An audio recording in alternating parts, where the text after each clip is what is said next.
Many of the written works covered in this podcast deal with serious topics and may be triggering to some listeners. As host, we strive to have fun and educational discussions about the books we cover and do not condone any politically incorrect terms or dated ideology. We strive to discuss these issues in ways that will not alienate or suppress others, but will be covering themes that may not be suitable for children. Also, cuss words are a part of our regular vocabulary and drinks will be had. So, keep that in mind if you are sensitive to liquored up loudmouths.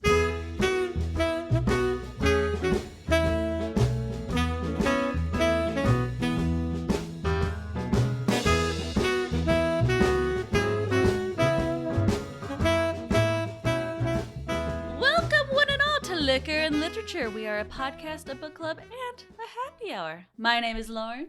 I'm Amber. And I'm Sam. Getting the burps in already. Yep. She does it different every time, so I one know. of these days she's going to fart real big and do it. And let's just hope I don't ever shit my pants when I do that. I mean, who hasn't shat their pants? Like at this point in life, you have to at least at some point. Right? It happens. But this Poop podcast happens. is not about shit. This podcast is about books. You might think it's shitty, but it's not about shit. Exactly. We talk about a lot of shitty things, but Yes. regardless, this is one of our extra-sodes. It's a new theme that I think Amber came up with. Yeah.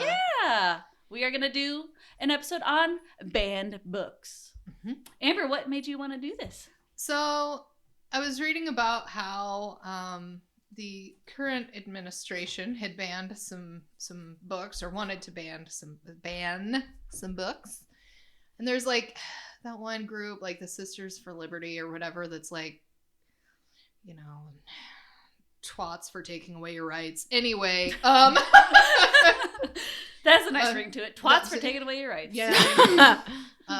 That's what that group's about, if you needed to know. They're not very good people. But anyway, I was like reading through the list, and like one of the books was, I think it's Jodie Foster's book. Jodie Foster. Jodie Pickle. I think Jodie it's- Picoult. Pickle? Hold on. I don't know how to say her name. I don't know. Is it Pickle? Pickle? I've read some of her books. It's not. What? Jodie Foster's the Jodie actress. Foster's, yeah. It is an actress. It's probably not Jodie Foster. It's the one I get her mixed up. Julianne Moore. Sorry. Oh, she has It's a a book? Yes, you she does. You get those confused? I do. It's because I mean, they are around the same age, but No. they are definitely different. the reason that They I don't get look them the same. confused is because they both played Clarice Starling in... Arr. That's why this happens in my brain. My I'm brain okay. doesn't making, get I it right. get it now. I'm making that At connection. first, Yes. I was like, "Girl, they don't. They even don't look the alike at same. all. Are you well? Does your brain need a rest? Do your eyes need to be checked? So she wrote a book called Freckle Face Strawberry. Oh, I remember you telling me about this. Yeah. It's And- me. Yeah. I have freckles and a strawberry on my face. Aw, so cute. You got the cutest freckle-faced strawberry around. Yeah. And this book was banned. And so that was one of the first books that I bought to read with my kid. I was like, why is this banned? The reason what did I just say? Freckle Face Strawberry was banned, I'm guessing, is because it's about a little girl who has red hair and a lot of freckles, and she doesn't like that about herself, and she comes to eventually love herself for exactly who she is, and they didn't like that. That don't even make any sense to ban that. Well, because, you know, they don't want gay people to come to that conclusion. That's, I really think, the roundabout bullshit of A this. lot of the banned books being banned in this right now is because of gay stuff. Gay Yeah. stuff or Yeah. trans stuff. Which is or really it's insanity. Fucking Yeah. stupid. Yeah. I feel like that But it's one's- okay to have a pedophile for a president. Yeah. Go figure. Yeah, right. That one's a long fucking stretch. I'm not gonna Oh. lie. Yeah. Yeah. So anyway, Jesus Christ. There was a lot that when I was looking for a book, I was like, there was a lot that I questioned. I'm like, why is this even banned? Yeah. This is crazy. Yes. Books get banned for the stupidest reasons. Yeah. Yeah, it's ridiculous. and so one of the things that I've been doing is filling my my bookshelf with banned books, and some of them are children's books and some of them are for adults, and I vet them all because that's, if you don't want your kid to read something, you should know why you don't want to read them to read something. Mhm. You should read it first. If you feel like it's not appropriate, you should read it first, determine why you feel that, and to see if there's actually maybe a positive message to be gleaned from it, or if it's just completely inappropriate and you don't feel comfortable with it. You're the parent. You get to say that. Well, and also, like, maybe not so much with specifically children's books, but with adult books that are banned, it's usually because of topics that need to be talked about, that are kind of taboo, that need to be talked about, and then people get uncomfortable because they read about these topics that they're like, oh, well, we can't talk about that. Yeah, because it's that's discomfort. We need to. We to. need to talk about that. Well, I mean, I think we've already covered a lot of banned books anyway, so it's like, you know what? Banned books are great books because, again, they have all the discussion points and all the things that make you uncomfortable. For a reason. You need to be felt uncomfortable sometimes because that's how you learn and grow. Mm-hmm. Yes. You know? Why don't we talk about what we're drinking? Because, you know, with extra sodas, we don't do a drink or food pairing or anything or whatever. So let's talk about what we're drinking today. Which is like, I feel like this is a good way to get out like some of the brands and stuff maybe around here. Yeah, we shout out local places and stuff, which actually... Usually Amber doesn't because she gets weak tongue bitch drinks. Sorry. Yeah. Hey. Which, by the way, Amber, what are you drinking right now? She's got Lauren 2 different gave things. me... Well, no, that's not the weak tongue bitch thing. But yeah, I know. What is the weak tongue bitch thing you're drinking right now? The weak tongue bitch thing is the same thing I drank last time we did a teeny soda, and it was Chi-Chi's. Long Island iced tea. Oh yeah, we already shouted it out because Yes, you we bought did. the juggalug of it. Yeah, So the juggalug. you're gonna be drinking that for a couple I episodes. got like a fucking handle of that or whatever. And this weirdo does not drink it over ice like the instructions. I know. tell I was her. like, wow. I mean, it's chilled. It's chilled, so I'll give her is. that. But Still. there's no ice. Ice it hurt literally says my on the teeth. bottle, pour over ice, and you're like, nah. I'm good. All right, Amber, what's the good thing you're drinking? The good thing I'm drinking and is almost gone. I haven't even Because started on the it's good. Chi-Chi's. Is the Kona Big Wave Liquid Aloha. Yo. It's pretty tasty. I was like, Lauren, I was like asking if she had any extra beers, which is a funny question to ask Lauren because she always has extra beers True. in the house. They're always weird ones too, which I appreciate.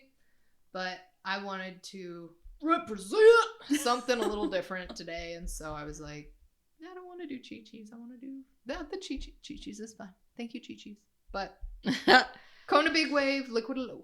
Yeah, which Kona's is a nice. good brewery. They have a lot of lighter beers. I do think they have an IPA, but it's really not that hoppy. Like I've had several of their I'm not different. a big IPA girl. Yeah, neither is Sam. I No. like them though. But I'm saying in regards to IPAs, it's not the most IPA of IPAs, is what I'm saying. They're a solid brewery, I think. Well, I guess I'll say what I am gonna shout out today, which actually Sam is drinking what I have because We traded. the beer that she got. Well, she got a mix and match. Yeah. But the beer that she cracked open. Actually, do you want to shout out this one, or you want to shout out something else? Not particularly, because Okay. I didn't care for it. Well, anyway, the beer that she opened right before we started recording is Trop Top from Mother's Brewing Company, which is in Springfield, Missouri. She took a sip and she's like, I don't like this. And then I took a sip and I'm like, I like this. So We traded. I switched beers with her. And I will say, I like Mother's Brewery. They have some decent beers. I'm not a big fan, but they also make a lot of beers that I wouldn't drink. Yeah. They're definitely not one of my favorites. It's but got like a good taste, and then it's like, nope, don't like that. So it has an aftertaste for sure. yeah, I don't mind it though. because it's like a passion fruit pale ale and a tropical pale ale with passion fruit. Yes. So I thought, well, maybe it'll be lighter, but it is. No, it's in a can right now, but I feel Oh. like the coloration of it's probably a little darker. Overall, I like it. Yeah. There is that breathe out. There's like a bitterness to it, Yeah. but I still overall like that. It's about the same amount of bitterness that was in the Kona Big Wave. you like the tropical ones because this is also tropical. I themed do and tend to also like fruity kinda- tutti fresh Yeah, and fruity kind of bullshit. so- Well, see, so I went for it because I'm usually a sour girl. They usually use a lot of tropical fruit type stuff, and I'm Mhm. like, you know what? It's This is- probably and it's pale ale. It's not an IPA, so like sometimes pale ales I can kind of deal with. Mhm. It's not terrible, but I don't think I want to drink a whole thing of it. I liked it. Yeah. I would drink multiples. Yes. And I've never had that one before. So thanks for bringing that, Sam. You're welcome. Have a very beer. Yes. But the beer that I wanted to shout out that actually Sam is drinking right now is, I think I mentioned on a different episode that I have a kegerator. So I get pony kegs. They're not like the huge kegs, but I get pony kegs from 2 different local breweries. Are they pink pony kegs? Pink pony keg. Oh my Pink god. pony Pink pony kegs. Yeah. I'm a nation on my pink pony kegs. And I actually think that we shouted out this brewery on a different extrasode, but right now in my keg I have Piney River's Pretty Good Lager, which I think is one of their newer beers because I had not had it before. Picked this one up, and I will say it is pretty good. They named it pretty well. What did you think of it, Sam? I liked it. I already drank the whole entire pint glass. Yeah, it is, as they say, pretty good. And I feel like Amber would like it too. And I actually... It's all gone, so I couldn't tell you. No, there's a whole pink pony keg in my other room, so you can have some. So it was funny because I stopped by the local liquor establishment and got just a random sixer before I came, and that was actually one of the beers that I pulled. Was the Pretty Good Lager. Yeah, I was like, oh my gosh, that's what I have in my keg. But you know, it does taste different out of a can than out of the keg, so. I mean, I you'll think get that's both true of all experiences. beers. Yeah. Well, no, that's anything. That's what I'm saying. She's gonna get both experiences. Yeah. So Yes. So what are you gonna shout out, Sam? This is a public house beer called Thorn and Heat. It's a strawberry wheat ale. It's not bad. I don't mind it.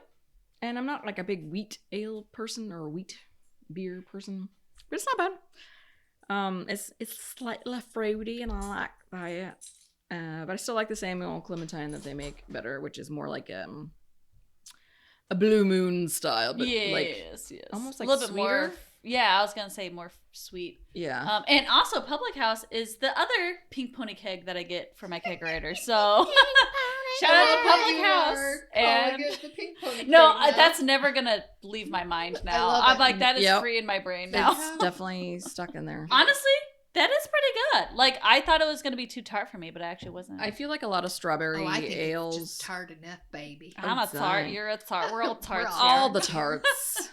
I like tarts. It's getting tart in here. I feel like it's actually better than most strawberry ales I've had, so I like it. Nice. Yeah, that's what I'm drinking. Well, yeah, that's the cheers, everybody. Cheers. We have a variety of drinks going on. And with that, who wants to start? Who wants to kick off with their, because we each picked a book that we wanted to bring to the table, physically and metaphorically. And also, FYI, we say this every episode, we don't really need to, but spoilers. We talk about books, and we talk about those books because we talk about those books. So there's going to be spoilers. It's a book club. It's a book club. Join us. All right. Who wants to go? I have to pee. I don't care either way. Okay, Sam, these pee.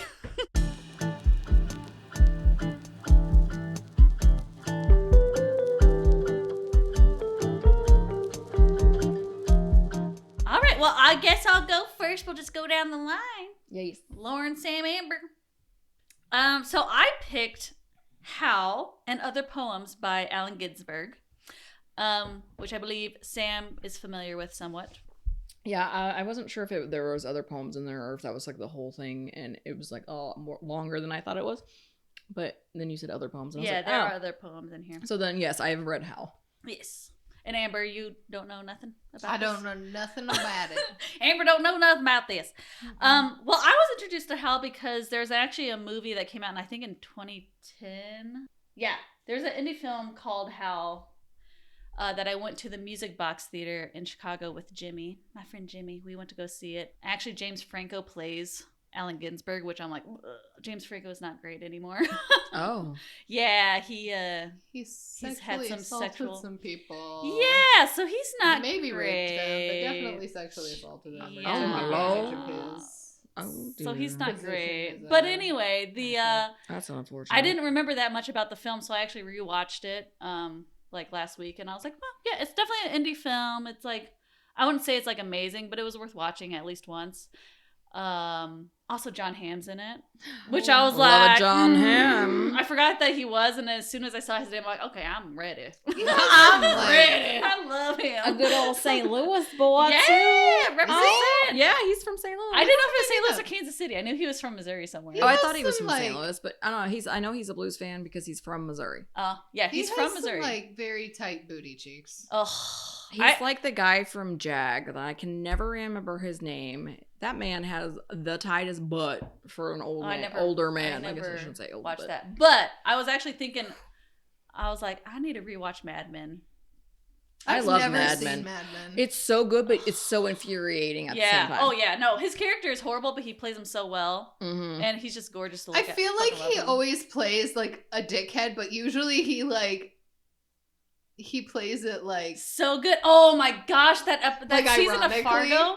Did you guys watch the season of Fargo that he's in? Mm-mm. That one's hard to watch because he is horrible in it, but he plays him so good. He plays that character so well. I will say, I think it's called the Diary of a Young Doctor or something. It's him and Daniel Radcliffe. I just feel like I like both Daniel Radcliffe and John John Hamm, Hamm. but John Hamm more than Daniel. I feel like Radcliffe. you guys would like that show because you're like, what a stupid shithead, but then it's like the funniest crap happens to him, and you're I've like, oh my definitely god. seen things about it, but I didn't know what it was about. But Yeah. regardless, we're not talking about John Hamm or Daniel Are we? Radcliffe. Or, we are I talking mean- about Hal and Allen Ginsberg. Yeah, sorry. All right. So Allen Ginsberg was a beat poet and activist for social and political issues, including anti-war movements of the 1960s. So he was definitely like in the realm of like a Jack Kerouac and all those like, beat poets. So AKA he was probably insufferable. 'Cause, Probably, all yeah. those people were really pretentious little turds. But you know what? There's a reason why I'm talking about him today. He grew up in Newark, New Jersey, where his parents, Louis and Naomi, were members of the New York literary counterculture of the 1920s. So both of his parents were writers as well. So I think that's, where he got his little, creativity. His mom did struggle with mental health issues and was in and out of mental institutes her entire life, which was actually a big inspiration for Hal. You could see, like, if you read Hal, there are definitely references to her and mental institutes in the poem. Ginsberg attended Columbia University in 1943, which is where he met and befriended Jack Kerouac.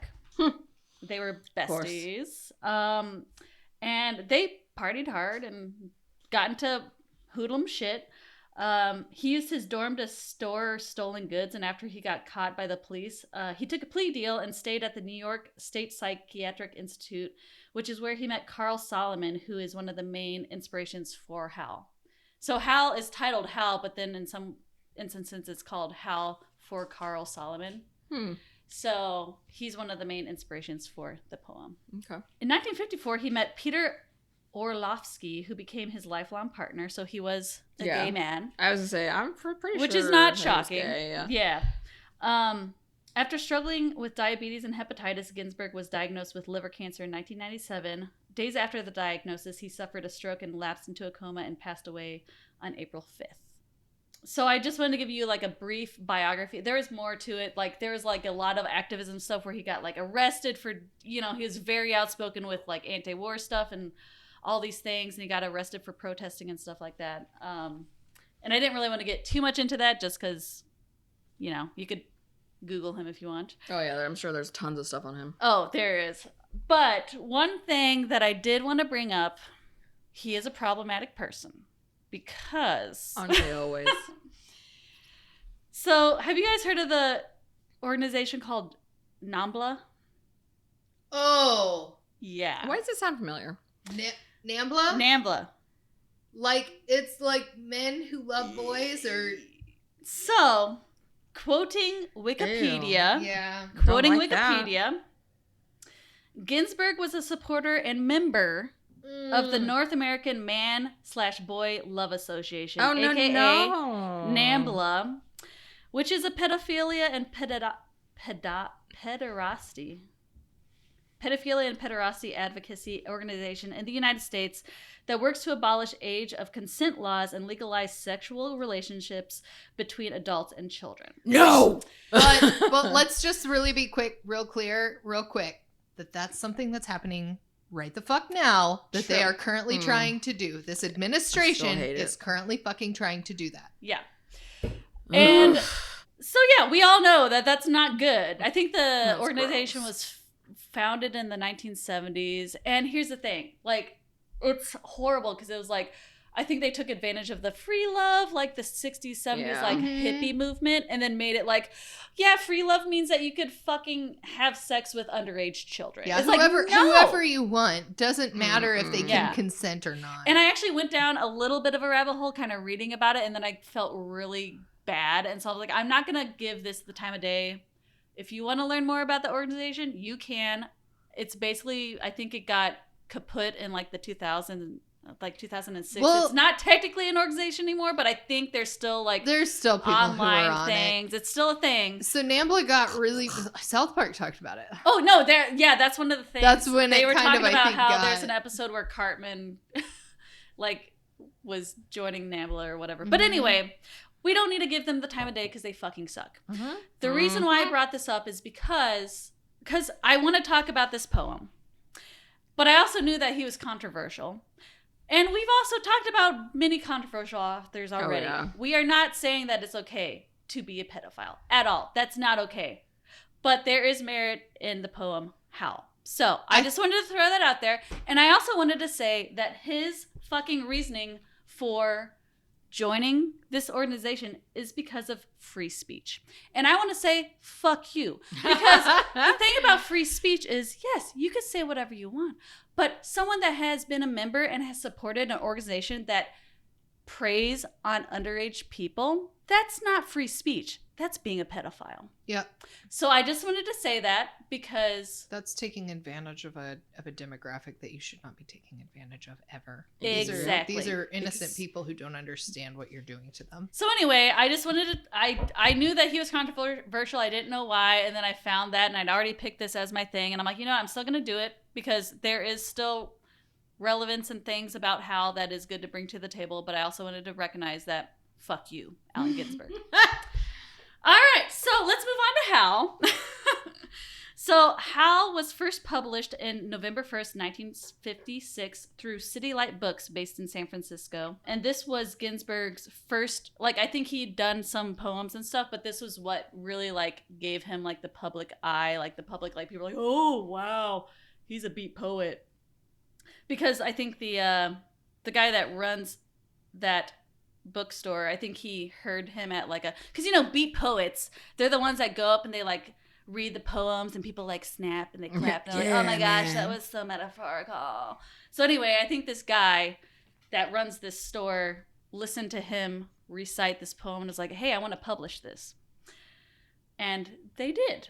The book also contains 9 other poems from Ginsberg, among which is A Supermarket in California being his second most famous poem. So I read the other poems in it, and I was like, oh yeah, I do like the other poems too.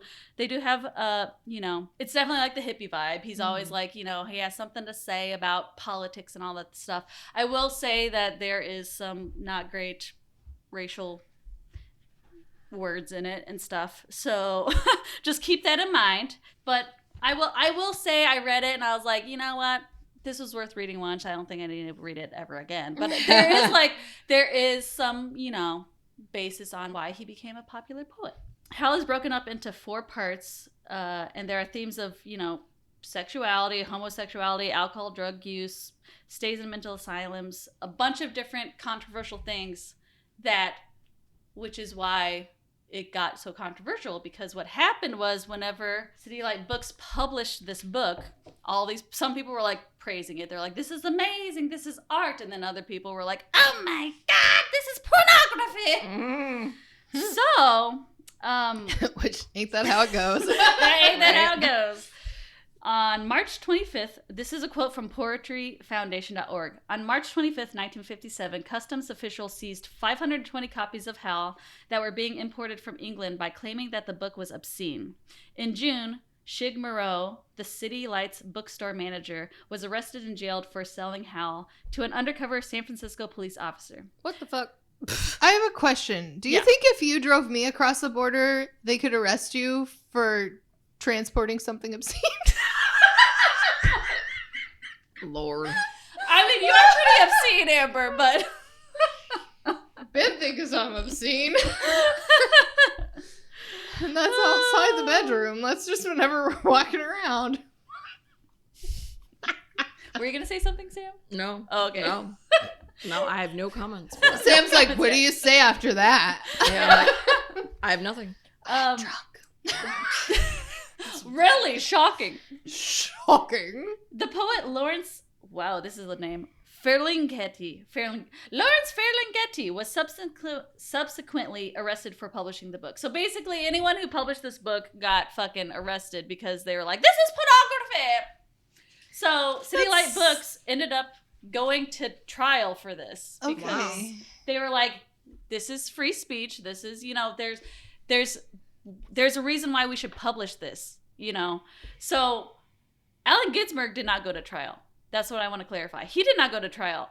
The people who published it did. Yes, exactly. Wow. So I just wanted to fucked up. I wanted to clarify that. It's like, so he wasn't part of the trial at all. From what I've read and from what the movie portrayed, he was not involved with the trial. It was just the publisher. So he's the one who wrote the words, Yes. but the people who were like, I'm going to put that in print were the ones who were in trouble. Yes.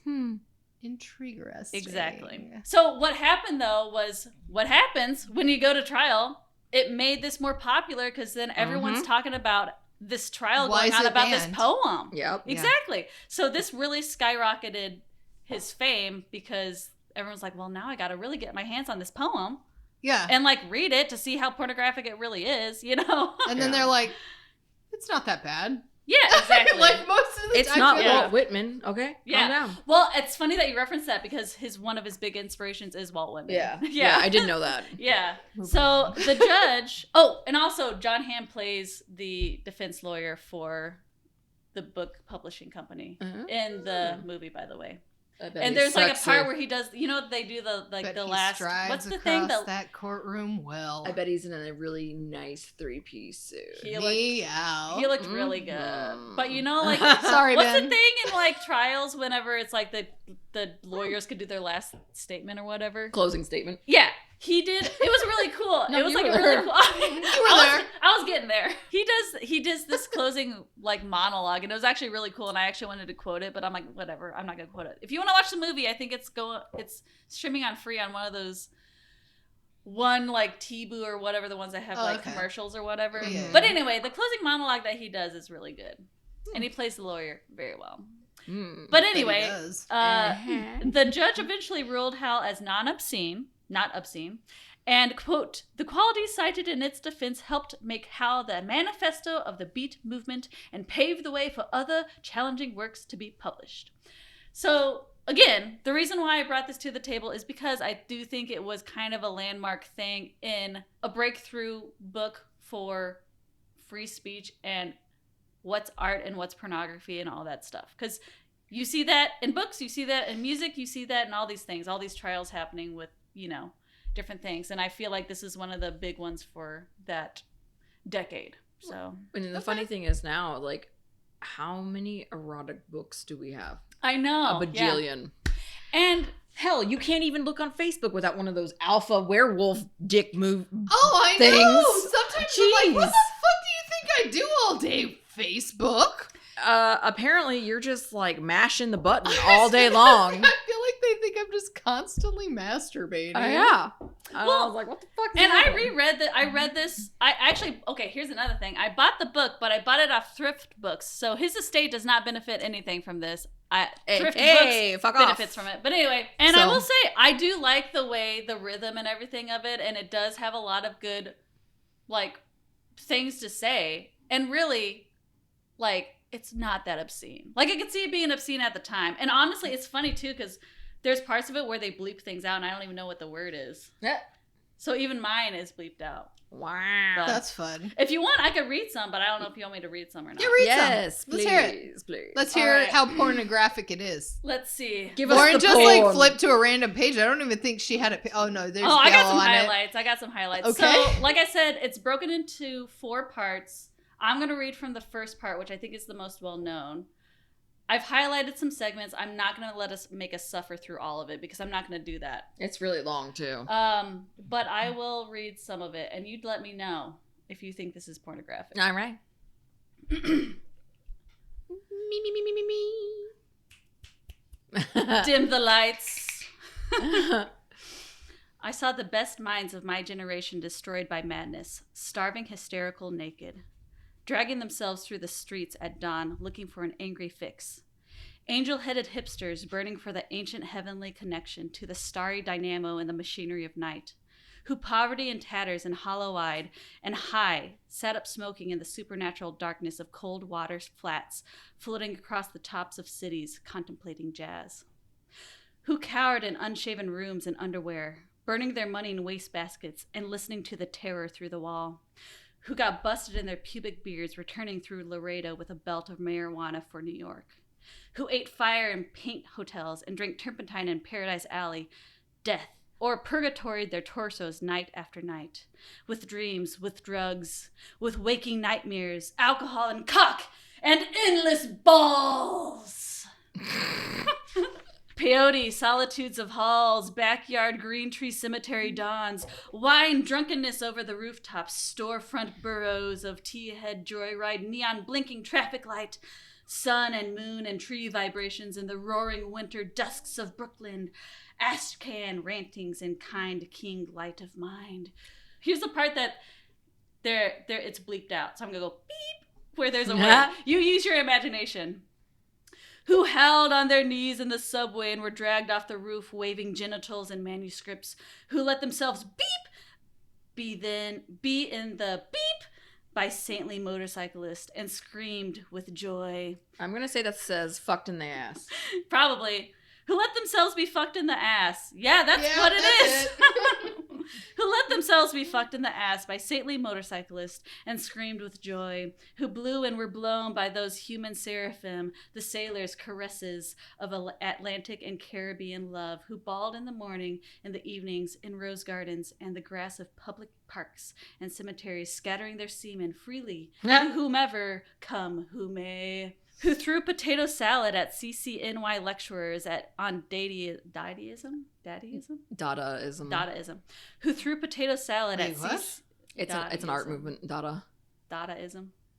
Is this thing that they threw potato salad about? I like potato salad. I like This potato is salad. Why are too. we wasting potato salad? This is why I highlighted this. I was like, oh, potato salad. Lauren's like, Sam knows something about this. Who threw potato salad at CCNY lecturers on Dadaism and subsequently presented themselves on the granite steps of the madhouse with shaven heads and a harlequin speech of suicide demanding instantaneous lobotomy, and who were given instead the concrete void of insulin metresol, electricity, hypnotherapy, psychotherapy, occupational therapy, ping pong, and amnesia.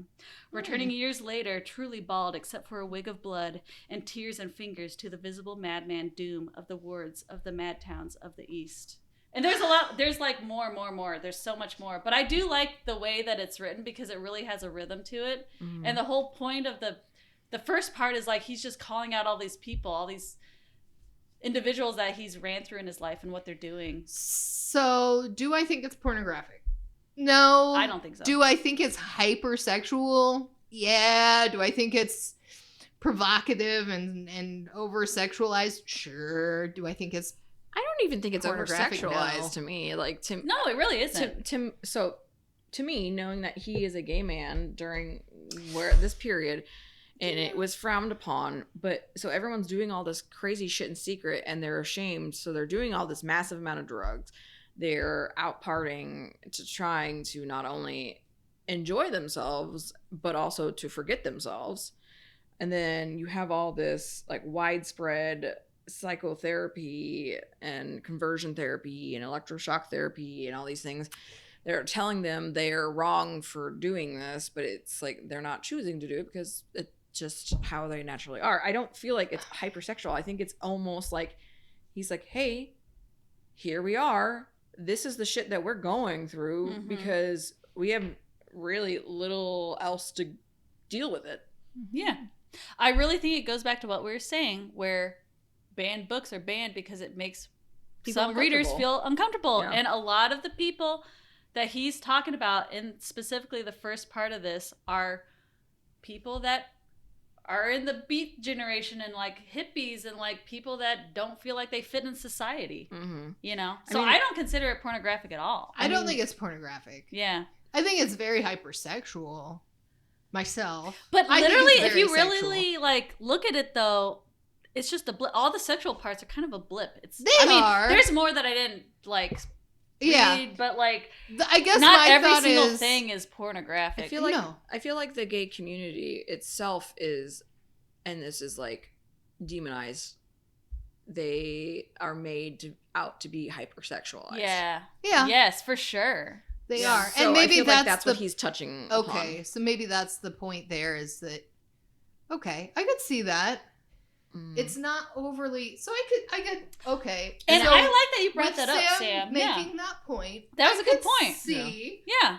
I also really like, the part, the motorcycle part, the fucked in the ass part with the motorcycle. I really like that part because you think of motorcycles as like super masculine people that macho are stuff, gay people. But it's like, I love that he put that in there because it's like, He liked it's them leather shattering daddies. those Ayy. stereotypes. You know what I mean? Like, I kind of love it, Yeah. So, Upton Sinclair. And moving on. Oh, Amber's really Amber's drunk. moving on. I'm moving on with life. Sorry. Upton Sinclair. I chose The Jungle. Let me start over. I chose The Jungle by Upton Sinclair. Wow. All right, You sound ASMR. not drunk at all. Wow. I'm just like, what? ASMR Saying, over here. What's happening? Your voice got all deep and sultry. Yeah. Saying, No. The jungle. Beat on my chest. So The jungle is in my pants. I hope it's not a jungle in my pants. I shave very close. Do whatever you want to do. Yeah. Anyway, moving on. Let's not talk about our private parts anymore. Sorry. I mean, it was poop. It's And this. that's- What do you got? And that's what our private parts look like. Anyway. And now And we're moving now on to you the know. real Good jungle. thing this is a podcast. Yeah. and Now not you know. a YouTube video. The rest of the story. Upton Sinclair. Yes. Born September 20th, 1878 in Baltimore, Maryland. Baltimore. Baltimore. Where's- I love you, Baltimore. There's the flasher that lives next door. There's a bomb on his bar. Sam's looking around like I've never heard this On my musical. way to school. It's from Hairspray. You want to get back to the jungle? We're getting distracted a lot today. Welcome to the jungle. We got fun games. I'm just dropping John water bombs. It's Yeah. fine. John water bombs. That's a bath bomb of some sort. No. Yes. It's just dog shit in your bathtub. Oh my gosh. Pink Flamingos, everyone. If you haven't watched it, do at your own discretion. Doo-doo. Do at Doo-doo. your own discretion. Doo-doo at your own discretion. Okay. Parents, his father was an alcoholic liquor salesman. Mother was a puritanical and strong-willed. That's how they described her. They don't, I know that people say opposites attract, but that seems a little. That seems like a really fucked Not up great. But also, if situation. you're gonna sell booze, I feel like you kind of have to be an alcoholic a little bit. No, but the puritanical wife, like, that seems not great, though. No. No, he seems fine by himself, but her with him. I mean, don't but is seem he? great. No, not Together by that himself. sounds like a bad I mean, combo. That he- sounds yeah. like a lot of arguments. He seems like he's destructive on his own, but Yeah. then, like, Add that in, and you got like add religion that and puritanical like judgment some in. Okay. judgment sass. Yeah, we're not a good combo. So he was raised in poverty, but he was exposed to the privileges experienced by the upper class during visits with his mother's family, who were wealthy. Yeah. So let them live in squalor. Mom's Yes. puritanical, strong-willed family was wealthy. At age 10, they moved to New York City, and he attended the City College of New York and sold children's stories and humor pieces to magazines. He graduated in 1897 and enrolled at Columbia University. Mhm. Oh, another Columbian, because that's Yeah, where yeah. Allen Ginsberg went. Yeah. Weird. Columbia College, New York. Yes. For his career, he wrote dime novels under a pseudonym during college. He was a freelance journalist and a novelist. He married Meta Fuller, and he divorced her. They had an unhappy marriage that inspired his first novel, Springtime and Harvest, which he published himself in 1901. Oh. And then he married Mary Kimbrough, who passed away in, it says 1961. And then he married Mary Willis. He has one child, David. Novels. He wrote several novels after Springtime and Harvest, but they were mostly considered failures. Oh, dang. Jesus. He had contempt for the upper class, which led him to join the socialist movement in 1903. Mm-hmm. In 1904, he was sent to Chicago by the socialist newspaper Appeal to Reason to write an expose on the mistreatment of workers in the meatpacking industry. Guess what he wrote about that? The jungle, yes. Hey, guys, the jungle's not about a jungle. It's Yeah. a metaphor. It's about meatpacking. Yes. So he wrote a novel based on the experience, and it was published in 1906 after being rejected several times. It became a bestseller and was translated into 17 languages within months of its release. 17 language. Didn't I say languages? No, you said language. 17 language. We're just busting your balls. It's fine. Yeah. But I My like balls that. are totally busted. Hey, I not like the that we- first or last time we've referenced balls this episode. Yeah, well, I also like Balls. that we both were like language at the same time. I'm That's sorry. nice. Body Don't be oh, it's just language. funny. It's Amber's a fine. little intoxicated. It's fine. Aren't we all? President Theodore Roosevelt invited Sinclair to the White House and ordered an inspection of the meatpacking industry, resulting in the Pure Food and Drug Act and the Meat Inspection Act to be passed in 1906. So, thanks, Teddy, for making a law about healthy foods and stuff so that our meat's not got rat shit in it. Thanks. Yeah. It's Also- just irradiated now instead. Yeah, instead. Mhm. But also, thanks GMOs. Upton Sinclair for writing this book so that Antibiotics. law could be put into a, movement. In October 1906, Upton Sinclair and 23 adults and children established Helicon Home Colony in Englewood, New Jersey as an experiment in cooperative distribution. So It's like the first co-op. Is that what that is? it's like what do you call those that they had in the 70s? Like a Commune? Yeah, it was like a commune Okay. in the 1900s. Interesting. Colonists lived together in a former Oh. boys' school and hired servants to handle cooking, laundry, and cleaning, striving to treat their employees as professionals and equals. For 5 months, more than 75 men, women, and children made Helicon their home for varying lengths of time. On March 16th, 1907, a fire destroyed the main building and the colony disbanded.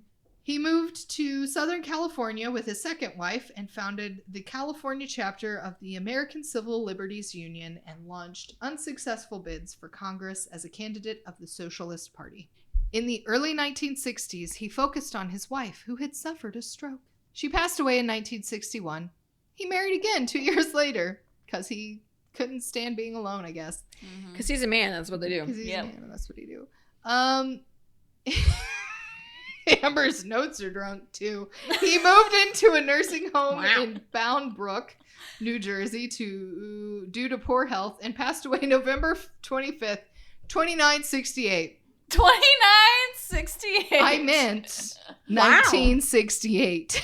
Wow, he lived a long ass He time. did live a long I'm ass time. actually kind of surprised. He's not dead yet, technically. Yeah, He's still living. 68. He's He's got still a while to go. He's just like sitting in cryogenic. I mean, I would be like, surprised if he goes into the science fiction he's realm at frozen. this point. Go home, Amber's notes. You're drunk. Go Um, outside, nerd. he had written more than 90 books, 30 plays, and contributed to many other works of journalism. Why is this the only book I've ever heard of from him? Because most of them were failures, if you were listening earlier. I mean, I feel like authors have the same I thing where they're might like not have been. a one-hit wonder, you know? I think Yeah. I might have read one of his other things. I can't remember though. Yeah, I know. So, Lame. about the book. Zebu. Mm. Yes. It explores a world of corruption. It follows a young man who moved to America with his fiancée to start a new life. He and his fiancée find jobs quickly. They're all healthy and in good shape. They buy a house, but they later find out it was considered rented until all payments were made, and failure to make a payment would result in loss of the home. This was actually a very common practice. Well, I mean, it still is today. Rent to own is a thing. It is, and that's kind of a fucked up situation sometimes. This was a grift that was intended to take advantage of immigrants. He worked in a meat packaging plant, and the conditions were horrible. Bad meat was often overlooked by inspectors. Men sometimes fell into the grinder. Ew! Ew. and were sold as sausages. I don't like that at all. Mm-hmm. I hate it. Illness did not prevent workers from doing their jobs. Oh. Rat feces was mixed in with the meat and sold. Tuberculosis was another common health condition, so maybe you get tuberculosis meat. Yum. Yeah. Love that. Workers were expected to work no matter their health or the weather. Many workers lost fingers, toes, or ears as a result of exposure to the elements. This is in Chicago. It's fucking freezing outside. Lauren, fucking how's windy the and weather cold in as shit. Chicago? It's pretty fucking cold. What's it like when it snows outside? It's pretty fucking cold. Should the homeless just hang out and sleep on benches outside? No, because it's pretty fucking cold. Thank you. So, OSHA wasn't a thing at that time. So safety wasn't really a concern. Eventually, his family experiences difficulties in getting to work due to injury, difficulty getting to work, slow production, and struggle to keep their jobs. This results in an inability to pay the rent. Jurgis, who is like the main character, he finds out his wife was being raped by her boss in exchange to keep her job. Wow. Which is what we call quid pro quo, and is highly illegal now, but wasn't then. So he knew that she couldn't afford to leave the position. Jurgis becomes angry and beats him. Fair. But that results in jail time and fees. Not fair. Jurgis gets out of jail and finds out that they lost their house while he was in jail, and his wife was staying with a friend. She died in childbirth. He drinks with the last bit of money they have. He tries to go back to work, but was blacklisted everywhere. He finally finds some work, but his son passes away after he drowns in the mud outside of the place they're staying. Damn, Jesus. Yeah. That's so Yep. tragic. He becomes a drifter and roams around, stealing crops from fields, making money where he can. He eventually becomes a criminal, then he becomes involved in politics. He moves back, and I think it's his sister-in-law. He runs into somebody he knows, and they're like, oh, I know where she is. He goes and he talks to her, and she's working in a, what do they call them? Brothel. Yeah, that's a good word for Good it. job. A place for a lady of the night. Yes. To work. Bravo. Yes. A whorehouse. Yes. She was working in a brothel. And he's like, oh my God, like, I can't believe you're working here. And she's like, what else am I going to do? And he's like, I'll work really hard. And that's the thing. I will work harder. That's what he says consistently in the book. Just break your body down and your mind down. Will work harder. And that was the thing. A lot of the people who came to this country were perfectly healthy. They came to this country. They worked really, really hard thinking that they were going to make a difference and that they were going to make a better life for themselves. Because if they worked hard enough, they could do it. And they would break themselves down. But what they would also do, and they didn't know they were doing it, they would set the tone, right? I'm working really hard. I'm young. I'm healthy. I can work like a fucking horse, right? So I'm going to work really hard. Well, all of these older guys who have been here for 5-10 years, who've been working like that in the past and are telling me, dude, you need to slow down because you're setting the tone, but we're all older and we can't keep up anymore because we used to do that shit. And we understand now that we shouldn't have ever done that shit. Well, they're broken down already. You know what that reminds me of? Current times? Yes! Like corporate Working my 3 life? fucking jobs Corporate to try and burnout make culture. life in. Yeah. No, like seriously, like, you know, I know this is talking about like the meat industry specifically, but like It's happening that's now. corporations too. Which is one of the reasons I wanted to bring up this book. Like, it's too much to cover, I feel like, on our podcast in the general sense of... There's a lot of layers. There's so many layers. It's a different time. The language is hard. There's just so much to it. Not that we couldn't do it, but I feel like it would be... And I'm sure, I mean, A this lot. is a pretty popular book, so I'm sure there's other podcasts that maybe go into it more in depth, but I'm glad you brought this to the table because it Yeah. is a good, It's relevant. yeah. It's relevant. Why did it get banned? It talks a lot about socialism. Yeah. It's very the last pro-socialism. chapter is like literally oh my gosh, just is it entire like thing about socialism. Yeah. The last little quote of this book. One of the necessary accompaniments of capitalism in a democracy is political corruption. Not something that we're experiencing at this time. Not at all. Not at all. And one of the consequences of civic administration by ignorant and vicious politicians is that preventable diseases kill off half of our population. And even if science were allowed to try, it could do little because the majority of human beings are not yet human beings at all, but simply machines for the creating of wealth for others. They are pinned up in filthy houses and left to rot and stew in misery, and the conditions of their life make them ill faster than all the doctors in the world could heal them.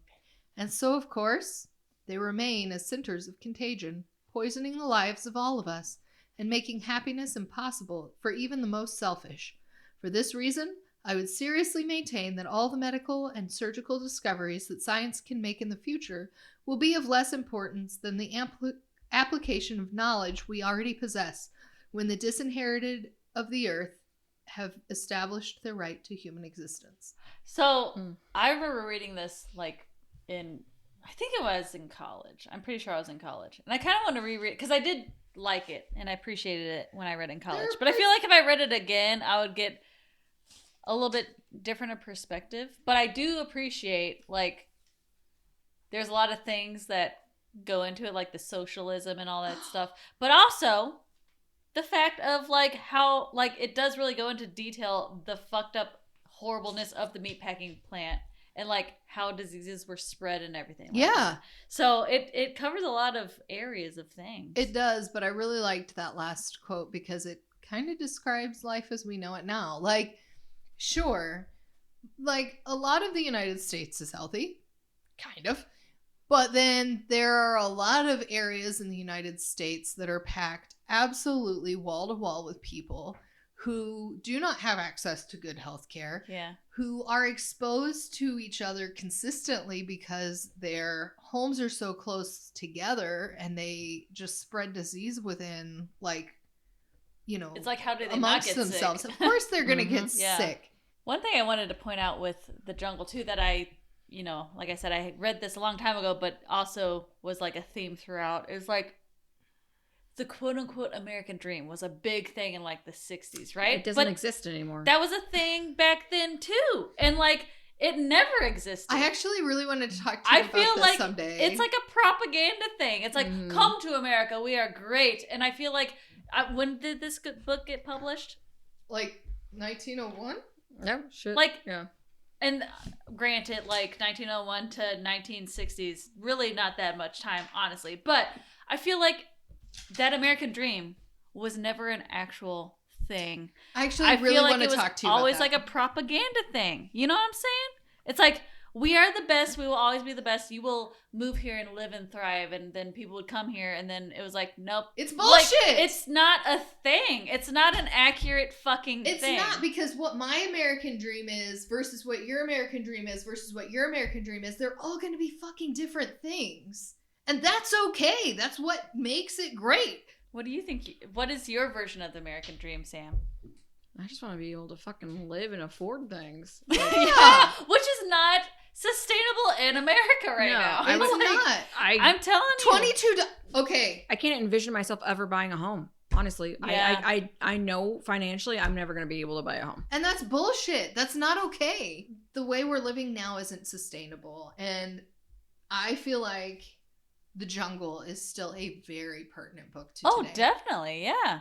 All right, well, thank you, Amber, for that lovely venture into the jungle. Oh, yeah. Sam, what you got for us? I chose Slaughterhouse-Five, or it's also called The Children's Crusade, A Duty Dance with Death. Oh, I don't think I knew that. Yeah, I didn't think I knew that either. Mm-hmm. Interesting. It's by Kurt Vonnegut Jr. Which I also didn't know he was a junior.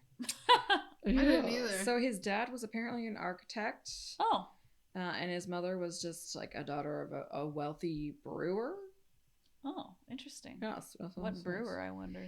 I don't know. I love this little blurb in the book, though. It says, Kurt Vonnegut Jr., a fourth-generation German-American now living in easy circumstances on Cape Cod and smoking too much, who, as an American infantry scout, hors de combat, as a prisoner of war, witnessed the firebombing of Dresden, Germany, the Florence of the Elbe. A long time ago and survived to tell the tale. This is a novel somewhat in the telegraphic schizophrenic manner of tales of the planet Tralfamador, where the flying saucers come from. Peace. So I know a lot of people had to read this in like high school or college, and I feel like there's a lot of those books that I just did not. Same. I missed out on them. Yeah. Yep. So as an adult, I've been slowly reading them. Like I never had to read Lord of the Flies. And then I read as an adult, and I was like, "Holy fuck!" You know? Yeah, that's another one that I just read on my own. Yeah, I'm planning to read the Lord of the Flies. I mean, it's on our list. I think I put it on. Yeah, I mean, it's a great book, but I was like, they're making high schoolers read this. Yeah. Wow. Yeah.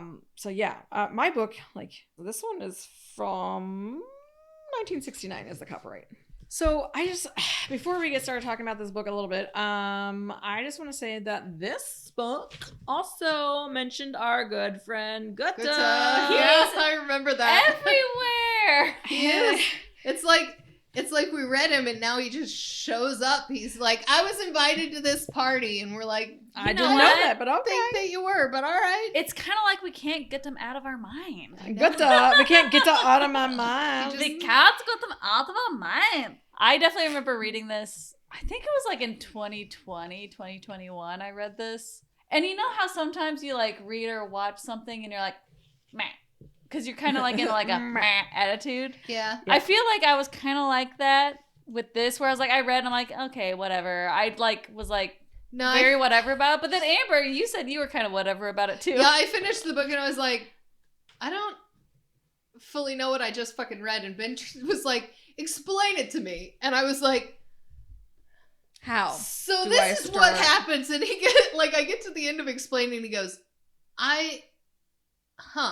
It's like, yep, that's how I feel about the whole book. It is kind of sci-fi too, though, right? Because it kind of deals with time travel. It's like almost like an autobiographical fiction sci-fi. So I kind of liked how he wrote, but I also kind of hated it at the same time. I liked it's the very beginning of the book, and then I got to like the middle and was like, what the fuck is happening? Well, because if I remember correctly, he's definitely like a guy that was in a war. And it's like a bunch of PTSD of what he went through in the war. Right? No. But then really. kind of like, okay, I don't I think yes, but also that is not what it's about. Yeah. But it is, but it isn't. It's a bunch of rambling. Well, no, not That's really. That's closer to it.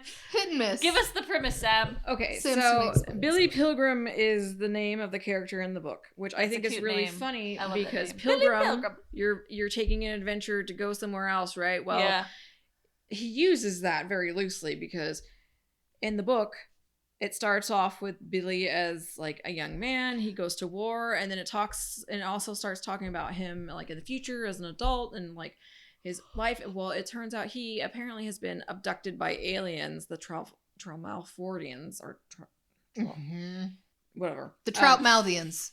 Something like that. Something like Troutmouthians. That's not it, but yeah. It's fish mouths. Yeah, so then he does a thing like where he basically just disassociates and like apparently time traveling, but he's just disassociating. Let's be honest. He is. I think the whole entire aliens thing is a big disassociation, and that's what a lot of it's in his mind, right? Yeah, well, it seems like it is. I think I was disassociating when I read this book. Because the guy was like talking about. I disassociated several times while I was reading this. So the aliens had also abducted a woman, and they basically made them live in like this dome because the air was cyanide or whatever, and they started having sex, and apparently he knocked her up. And he looked at the corner of his eyes and he saw this question on its cover: what really became a Montana wild hack?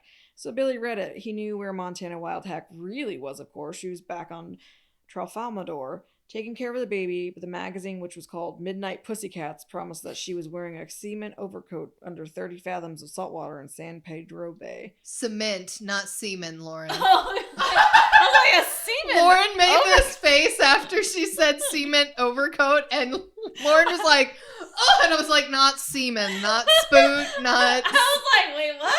Cement. I'm Cement. sorry. If that did You not, said cement. if I didn't pronounce that properly. like, for It's her. okay. Cement. I saw her face and knew exactly what she thought happened. like, and I was like, that's not what she meant. Yeah. That sounds very sploogey.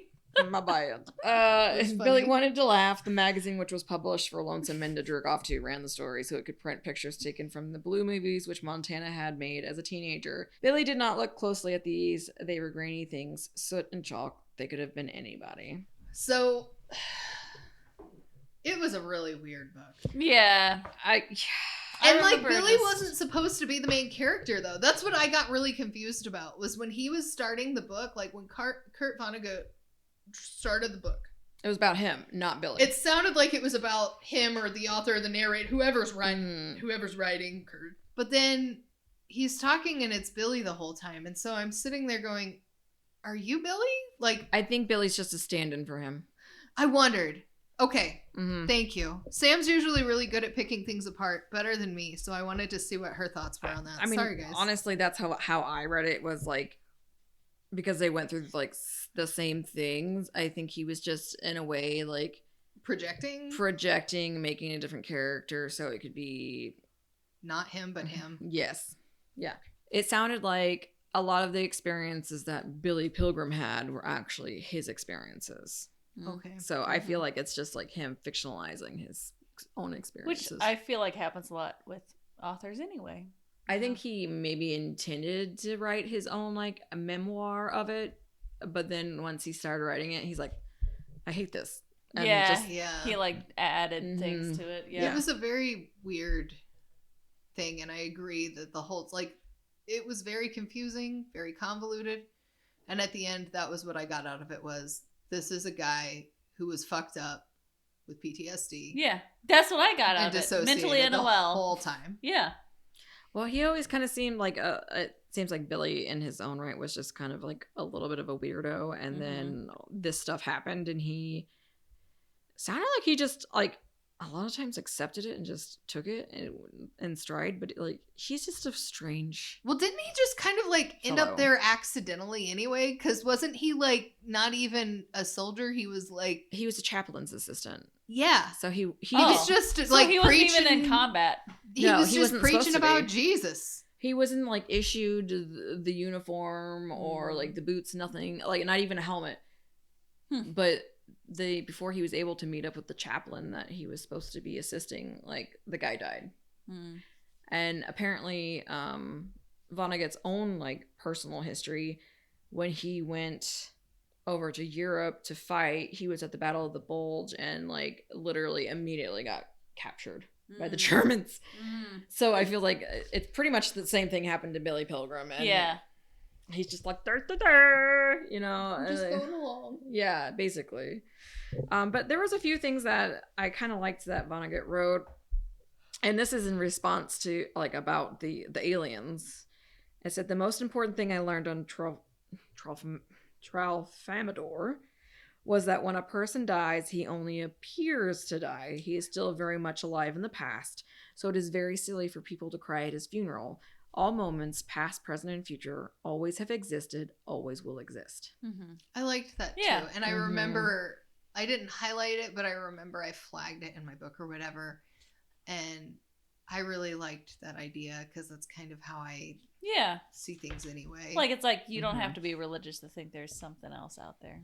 Or it was almost just like even if they're gone, they still are with you. Their in energy's one way or there. another. Right. Yeah. Yeah. Yep. And I like that. And he was talking, this is from when he was talking about Celine and stuff. He said, no art is possible without a dance with death, he wrote.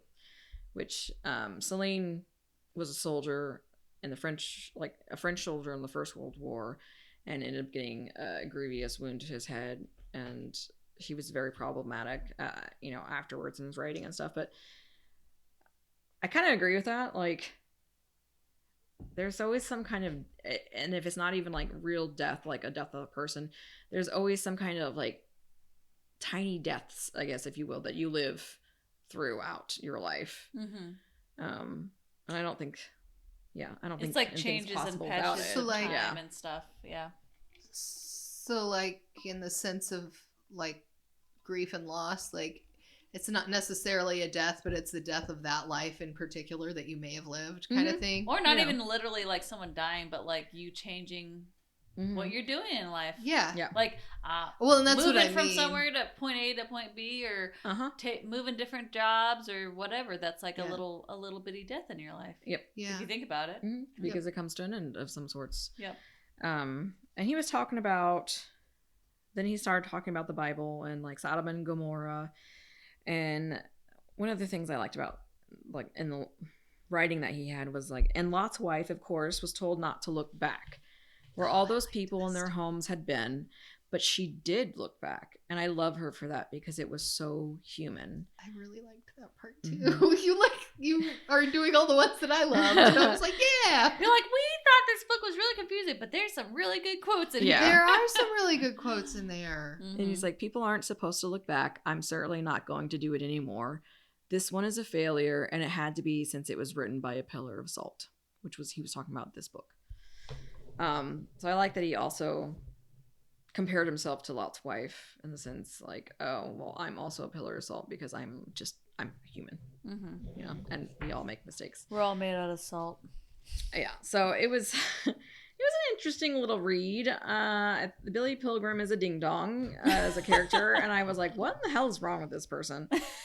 I mean, I think he's just so mentally unstable from whatever he's. But he did such a good job at like portraying the Brits and their just overconfidence and just ability to be like, oh, well, we're just gonna make a party out of this terrible thing. War is terrible, but it's also fun too, you know, kind of thing. They probably made one of those drinks that we had from the Jojo Rabbit episode. Yeah.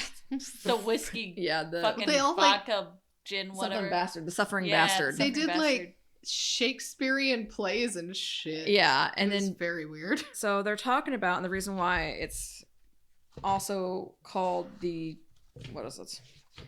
Children's Crusade, was basically because we were using children to fight this war. It says, you know, Why are you looking at me? because you looked at me like, You gave me this look. I'm like, what? You know what we're talking about. You sent the children there. I was like, you handpicked them, Lauren. I was like, I feel uncomfortable now. It says, You know what we're talking about. You know, we've had to imagine the war here, and we have imagined that it was being fought by aging men like ourselves. We had forgotten that wars were fought by babies. Oh, yeah, that's a good quote. Because we send 18-year-olds off to fucking war to die. Yeah. And a lot of kids and young men died in this war in particular, especially like D-Day, Normandy, and things like that. Yeah, I feel like it's like definitely one of those books where it rambles a lot, but then you're like, oh shit, this quote's really good, and then like that was the thing. Read more, you're like, oh shit, this quote's really good, but then when you really think about the grand scheme of things, it's like, what is this book actually about? You know what? I'm not really entirely sure what the whole like alien thing was about, and I was like, no, okay. If you I think would, it was okay, just a coping mechanism. You know what's weird too? This might be just like speculation, but I feel like the most people that like this book are men, and I do Really think heavy that drugs. it is like one of those like classic sci-fi novels. It is technically a sci-fi novel, I think, because it does deal with time travel, quote unquote. But time travel and aliens. Yeah, it is technically a sci-fi. So, in your opinion, what would be the overall theme of this book? To me, it's almost like doing what is expected of you to live a life that is expected of you. Mm-hmm. Because like when he's not at war, he's like, he goes to school, he goes and becomes an optometrist. He marries a well-known optometrist's daughter who he thinks is hideous. Who he doesn't even like, isn't even attracted to, but she's well-to-do, and like her dad's gonna help him get started, so he ends up being wealthy because of that, and he just kind of accepts his fate. Like, I remember being so sad for her at one point, though, because she's like, I know that I'm fat and ugly, and so I'm going to get skinny and beautiful for you. And I was like...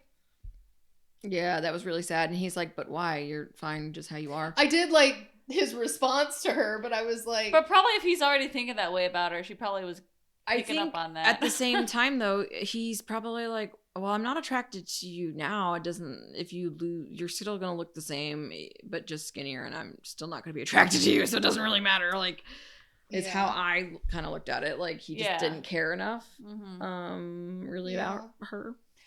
So but also, he wasn't mean to her about it. No, he was always very nice to her. He just wasn't attracted to her. Yeah. Which happens. So I haven't read this book in a long time, so I can't remember. But just from this conversation, if we're talking about themes, I wonder if one of the themes is, you know, he's trying to go through everyday life. He's like going to work, he's doing all these things and all this stuff, but he can't shake what's actually internally going on in his mind and stuff. Yeah. So I feel like if that's probably one of the themes is like, no matter how hard you try to be one with society and to do what is quote unquote normal and to do the thing that everyone expects you to do, if you have all this turmoil going on in your mind, you're not going to be able to do that properly. Yeah. And it seems like another theme throughout the book is like everyone has always thought he was weird. Yeah. So he's always been awkward. Outsider. And he's always been an outsider. Yeah. So like, and it didn't really matter at what point it was. It was just like, he was always just kind of weird. So I don't think he was necessarily trying to fit in, because it didn't seem like that, but well, going through the motions, trying to be more being normal. a normal life. Yeah. And then when he finally got abducted by aliens and then was starting to talk about it, because he was like really like into it and about it, and his daughter was like, what in the fuck are you doing? Shut up, do not talk about this, because you're gonna make us look terrible. You know, things because he got like on the radio and talked about it. Yeah, like I think it was like at a 2 a.m. radio show. Yeah, it was like a radio show, was. And you know, then he was writing articles and stuff for newspapers and whatnot too. She's like, no. Well, and actually, if you think about it, if you think about the people that say that they've been abducted by aliens, and then you hear their story, and most people are like, "Oh, you're crazy." Yeah, like, you know, so. It'd be interesting to know what someone's perspective of this book is that quote unquote has been abducted by aliens. Is it pretty accurate? I don't know. They're like, I've been there. Yeah. Overall, I just kind of thought the book was okay. It didn't make me want to go out and read more Vonnegut by any means. Yeah. I think this is literally the only thing I've read. I felt the same way about Kerouac, so I just don't feel like that genre is really for me. Yeah. I know, and it's funny that you said this earlier, that most men are the ones that kind of like this. I feel like most men are also like super into like Kerouac and things like definitely, that. Yeah. Way I've never more read than Kerouac. women, and I'm just like, I know of him, and I know On the Road or whatever the fuck, but I've never read it. That's the only one I've read of his, and I was like, meh. Yeah. Yep. Like, okay. Coming back to Slaughterhouse-Five though, so why was it banned? So it was banned, and this was like the funniest part for me, because I was like, huh? So it was banned because of its graphic content, including violent sexual references and strong language, as well as anti-war themes and perceived lack of patriotism. Yeah. I think honestly it's more about the fact that he was more anti-war. Yeah, no, that's what I was thinking. Anti-patriotism, because he just didn't give a fuck. Yeah, especially because this came out like the 60s. So yeah. It came out in 1969, so the Vietnam War was already going on. Yeah. Well, and actually thinking about like this came out in 1969, whenever the Vietnam War was going on, I feel like if we had read if we were living at that time and we were our age that we are now, I feel like it would have been more impactful for us. Like it would have resonated more. Because all the anti-war stuff, you know, like it would have resonated a lot more than, you know, I read this like 5 years ago. Yeah. In 2020, 2021. So it was like not as visceral, you know? That, and the other thing is too, there's so many things in history that we don't know about because, let's be honest, our school system is lacking in many ways. We got the Cliff Notes version. Yeah. And like, it's because it was a failed war for us. Yeah. That's why we get the Cliff Notes version, because you know we did not what? come out the heroes. Right. Other than all the protesters and everybody that was like actually being like, this is fucked up. It's always World War II. That's the big one that we learn about because we were the fucking heroes. Right.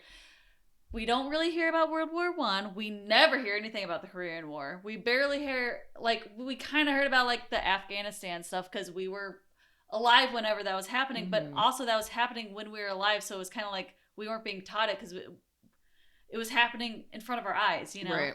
But anyway, it kind of makes me want to read this book again, give it another chance, just because, like, I think I mentioned earlier, like, sometimes you read or watch a movie and you're, like, not in the right mindset for it, and you're like, fuck this. And then you read or watch it again, like, years later, and you're like, oh, I actually like that.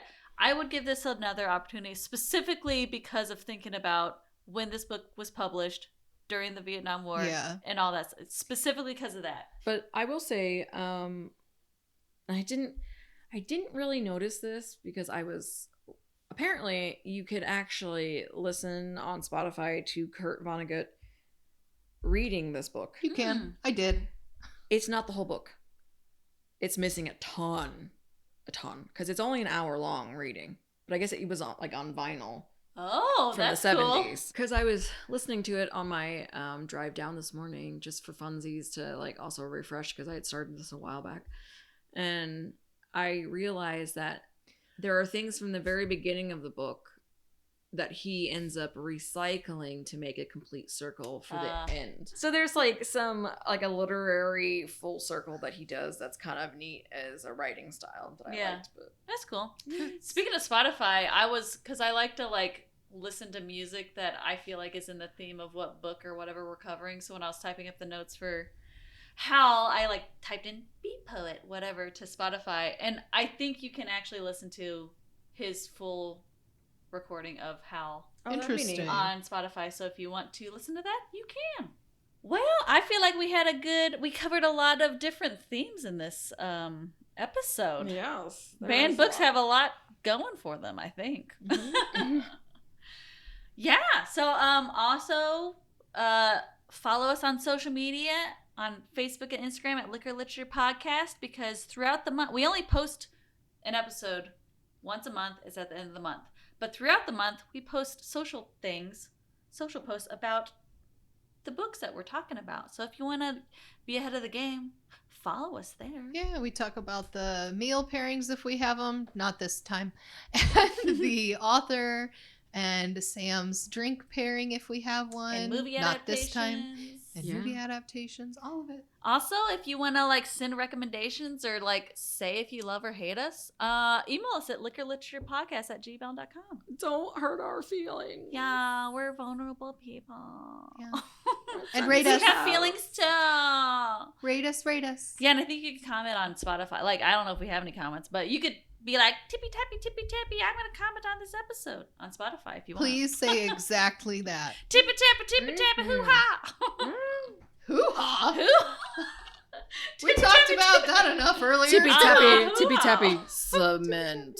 Yes, I was like, my Not face. semen. I was like, what the hell? That was so funny. Semen Sounds sweater or She wore a semen overcoat. Overcoat, Lauren's that's like, my eyes got really big. I got very concerned. I was like, her face was Ew. just like, that sounds damp and it's gross. like she said cement, Lauren.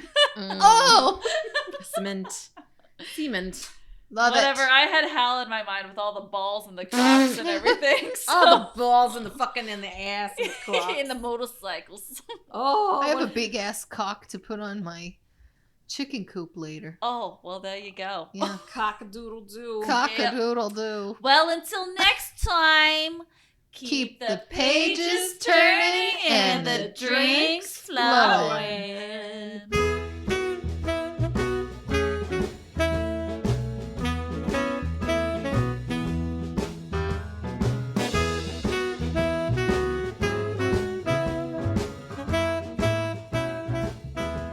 Audio engineering, logo creation, and social media content was produced by Lauren Rainey with Rainey Film and Video. Stock music tracks have been provided by Motion Array and Adobe Stock. Find us on Facebook and Instagram at Liquor&Literature Podcast, where you can dive into more details about the books, authors, and movies we cover. You can find all of our episodes at liquorliteraturepodcast.podbean.com. Until next time, keep the pages turning and the drinks flowing.